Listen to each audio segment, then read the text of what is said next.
5 characters, 5 stories. In a place where what once was divided is now conjoined, the Tempestuous Providence is the culmination of all my years as an artist and designer.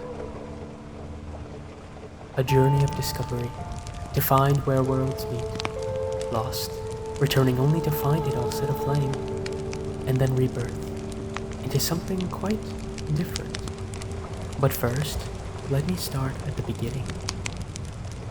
The Tempestuous Providence began as hay, a direction in which I was to make a garment that utilized the essence of hay, which is the Chinese character for twofold happiness, symbolizing marriage. The garment, a tabard specifically, was inspired by fashion of the 1500s in both European and Asian cultures. Because of the nature of the same, a narrow focus was put on the world building and design outside of this one garment. Careful consideration went into crafting an intriguing silhouette, as well as infusing the design with historical richness. When I had landed on a final design, the first draft was physically sewn. But then halfway through, with time away from school upon me and my mind now unfettered, I had a change of heart. The desire to create more in this world, beyond the constraints of one concept, was a desire that crystallized clearly in my mind. What I wanted out of this project was not to make something real, but to make something unreal have reality embedded within it. Furthermore, I realized it was no longer necessary to compromise on the dreams I held as a young boy. Those dreams that once seemed so far out of reach were not any more so than those I currently pursued. And thus a pivot was in order. The project's brief shifted to one situated completely in the realm of two-dimensional concepts. Though the output had changed, the project's essence remained much the same: to unify Asian and European cultures in the designs and finding the balance between the two. At every step, the designs were moved forward at a similar pace to ensure no one idea was more developed than the last. A steady reference to real-world precedents was maintained throughout the entire journey, of tabards, scarves, of boots and leggings, gloves and hats, of armor, both plate and lamellar, of adornment and accessory. But a reference to real-world precedents alone was not enough. At this point, my art was not evoking the emotion I sought out. Precedence and fantasy was needed as well. These were the guiding pillars for my project that helped define its visual language: the holopress lore guides and the concept art of Elden Ring and Dark Souls. Because of the fantastical nature of this setting, some anachronisms were inevitable and implemented.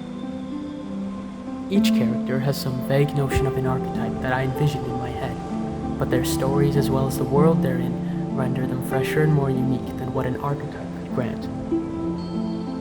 The erstwhile herald's attire was inspired by Manchu officials of the Qing dynasty, wearing the same colors that they would have to symbolize his status. On his tabard is a European interpretation of hay. The corset-like fastening he has on his collar is inspired by the high-collared trench coats worn by highwaymen of the 1800s. The shape of the red feather on his langmo, or cool hat, is meant to symbolize the feather of a phoenix, as are the feathers that make up his cape. The Wulei hunter bears 8 tassels on his belt for luck, with 8 being an auspicious number in Chinese culture. The hide he wears on his back is of a mythical creature inspired by raven and fox myths of European and Asian cultures respectively. On his shirt are Chinese knot buttons in red for good luck, as well as the sash hanging from his belt. The battle mage's sleeves and armor is inspired by lance-necked mercenaries to denote his line of work. He holds a guando, a Chinese polearm akin to the European glaive. The blade armor he wears is meant to evoke the appearance of the lunar armor. His boots are the shape of Hanfu boots, with their upturned tips, but are leather of European style. The golden thread seamstress uses a distaff and spindle to make her golden thread from the wool of a special sheep. The cut of her Hanfu robe, which are usually wide-sleeved, is lined with Wulei fur due to the cold climate of the land. This version of the robe was historically worn by farmers or peasants, whereas the seamstress's is red with golden trim, showing her humble beginnings and high status interwoven physically. The golden cylinder on her belt is a needle case. The fisherman vagrant uses cormorants to fish, a technique developed in China, Japan, Greece, England, and France. He carries wine in a dried-out calabash gourd, both to appease his drunken nature as well as a symbol of protection to ward off evil spirits. The reed skirt he wears was worn by Japanese fishermen, and the pants inspired by the trousers of Nordic fishermen. Since the fisherman vagrant is more of an outcast compared to the other characters, whose clothing pulls mostly from Chinese and British cultures, it was fitting for the fisherman's clothing to be the most eclectic culturally. These 5 characters are only the beginning. The project will continue to grow long after graduation. I hope to find the way forward into a new style of fantasy, where cultures are more freely explored and unified to create something new and exciting. Thank you for lending an ear.